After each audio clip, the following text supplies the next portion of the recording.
श्री स्वामी समर्थ. श्री स्वामी समर्थ सर्वांना. आपण आजच्या व्हिडिओमध्ये पाहणार आहोत, अत्यंत महत्त्वाच्या विषयावर आपण बोलणार आहोत. तर आपल्या देवघरामध्ये आपण दररोज देवांची पूजा करत असतो.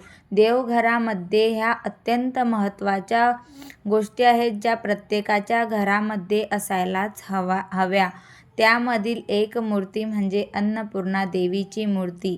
तर याविषयी आपण संपूर्ण माहिती बघणार आहोत. देवघरात अन्नपूर्णा देवीची मूर्ती कोणत्या मूर्तीच्या शेजारी ठेवावी, त्याचसोबत मूर्तीखाली तांदूळ का ठेवले जातात आणि अनेक असे काही प्रश्न जे तुमच्या मनामध्ये असतील ते तुम्हाला या व्हिडिओमध्ये दिसणारच आहेत. तर तांदूळामध्येच का ठेवली जाते, त्या स्त्री आणि पुरुषांनी कान उघडून ऐका, तुमच्यासोबत काय घडत आहे तुम्हाला ऐकून धक्का बसेल.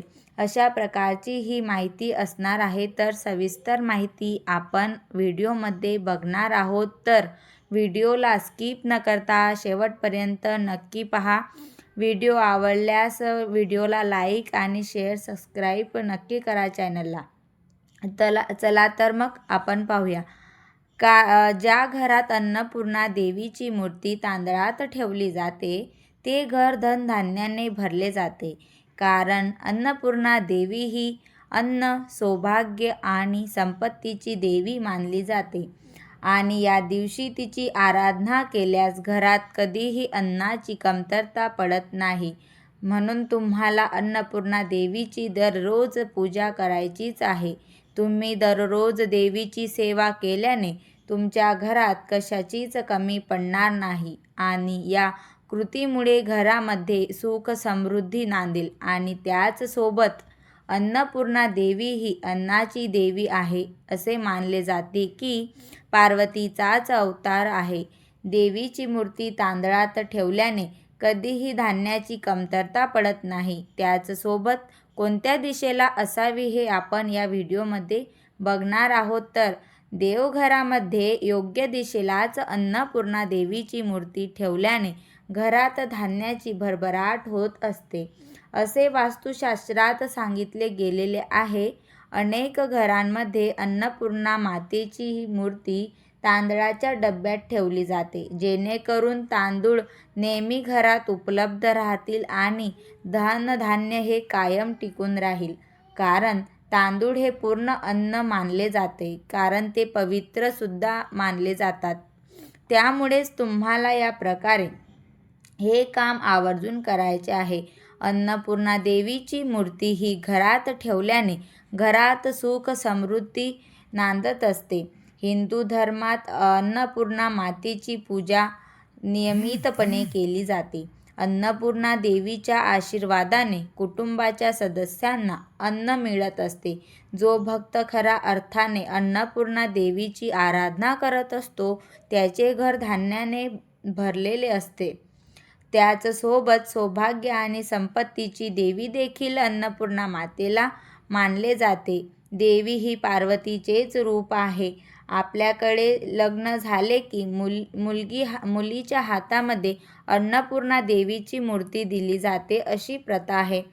याचा अर्थ असा की मुलगी ज्या घरी जाते त्या घरात धनधान्याची कधीही कमी पडू नये, संपदा वाढावी.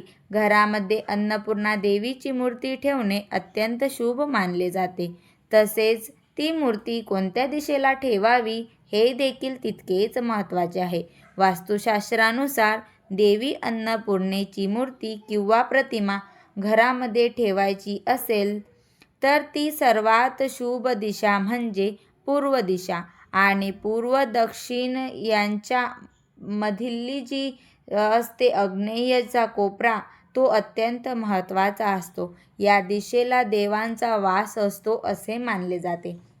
अन्नपूर्णा देवीची प्रतिमा ही येथे ठेवल्याने घरात सुख समृद्धी कायम टिकून राहते. जीवनामध्ये आनंद टिकून राहतो. घराची भरभराट होत असते. म्हणून तुम्ही पूर्व दक्षिण यामध्ये आग्नेय कोपऱ्यामध्ये अन्नपूर्णा देवीची मूर्ती शक्यतो आवर्जून घरामध्ये ठेवावी. अन्नपूर्णा देवीची प्रतिमा ठेवल्याने घरातील नकारात्मक दृष्टी दूर होते, वास्तुदोषही दूर होतो. देवी अन्नपूर्णा देवीचा आशीर्वाद कायम कुटुंबावर असण्यासाठी अन्नपूर्णा देवीची मूर्ती ही स्वयंपाकघरामध्ये उत्तर पूर्व दिशेला देखील ठेवली जाते आणि जर तसं शक्य नसेल तर तुम्ही पश्चिम दिशेला सुद्धा ठेवू शकता. अन्नाची कमतरता कधीच भासणार नाही. दररोज पूजा नक्की तुम्ही करा. तर तुम्ही देवघरामध्ये ही मूर्ती आग्नेय दिशेला ठेवावी आणि किचनमध्ये स्वयंपाकघरामध्ये उत्तर पूर्व दिशेला ठेवावी. त्यामुळे माता लक्ष्मीसुद्धा प्रसन्न होते. तर दररोज अन्नपूर्णा देवीची पूजा करावी. देवीला दररोज मूग डाळीचा नैवेद्य अर्पण केल्यास देवीची कृपा आपल्याला प्राप्त होते आणि माता लक्ष्मी देखील प्रसन्न होते. तर आपण आपल्या महत्त्वाच्या विषयाकडे वळूया. तर आध्यात्मिक अन्नपूर्णा मातेची मूर्ती तांदळातच का ठेवली जाते यामागे धार्मिक आणि शास्त्रीय कारण आहे आणि आध्यात्मिक देखील कारणे आहेत. देवी अन्नपूर्णा ही अन्नाची आणि पोषणाची देवी मानली जाते. तांदूळ हा भारतीय संस्कृतीतील शुद्ध, सात्विक आणि अक्षय, कधीही न संपणारा मानला जातो. देवीची मूर्ती तांदळात ठेवल्याने घरात कधीही अन्नाची कमतरता भासत नाही. असेही मानले जाते की देवीला तांदळात स्थापित करणे म्हणजेच घरात धान्याची वाढ सतत व्हावी आणि गरिबी दूर व्हावी यासाठी केली जाणारी प्रार्थनाच आहे. त्याचसोबत तांदूळ हे परिपूर्ण अन्न आहे आणि माता लक्ष्मीला देखील अत्यंत प्रिय आहे. तुम्ही बघितलं असेल की आपण तांदळाचा पायस, खीर देवीला नैवेद्य म्हणून अर्पण करतो. त्यामुळे तांदूळ हे परिपूर्ण अन्न आहे. त्याचबरोबर आध्यात्मिक दृष्टिकोनातून तांदूळ सात्विक ऊर्जा ग्रहण करण्यासाठी उत्तम मानला जातो. देवीच्या मूर्तीमधील दैवी ऊर्जा तांदळात उतरते आणि जेव्हा ते तांदूळ आपण स्वयंपाकघरामध्ये वापरतो तेव्हा विधीनुसार ठराविक काळानंतर हे आपण पोषण करतो. म्हणून आपल्याला नेहमी एका छोट्याशा वाटीमध्ये किंवा छोट्याशा तामणामध्ये थोडेसे तांदूळ ठेवायचे आहे व त्या तांदूळावर अन्नपूर्णा देवीची मूर्ती ठेवायची आहे. महाराष्ट्रात लग्नामध्ये मुलीला आईकडून अन्नपूर्णा देवीची मूर्तीही दिली जाते. गौरी पूजन करत असताना तेव्हा देखील अन्नपूर्णा देवीची मूर्तीही दिली जाते. सासरी जाताना देखील मूर्ती तांदळात नेण्याची प्रथा आहे, जेणेकरून त्या घराचे अन्नपूर्णा पोषण व्हावे.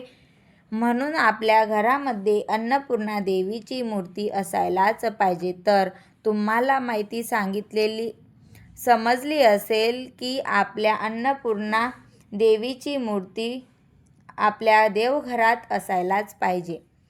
तर देवीची मूर्ती ही पूर्व किंवा उत्तर दिशेला ठेवायची आहे. यामुळे आपल्या घरात धनधान्याची कमतरता कधीही भासणार नाही.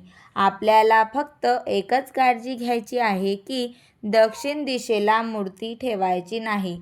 मूर्ती कुठेही तर तुम्हाला समजलंच असेल की आपल्याला फक्त दक्षिण दिशेकडे माता अन्नपूर्णेची जे मूर्तीचं तोंड जे आहे ते येणार नाही अशाच पद्धतीने ठेवायचे आहे. मूर्ती कुठेही ठेवण्याऐवजी योग्य स्थळी किंवा योग्य दिशेलाच ठेवावी, जेणेकरून योग्य लाभ मिळेल. व्हिडिओ आवडला असल्यास व्हिडिओला लाईक, चॅनलला सबस्क्राईब करा.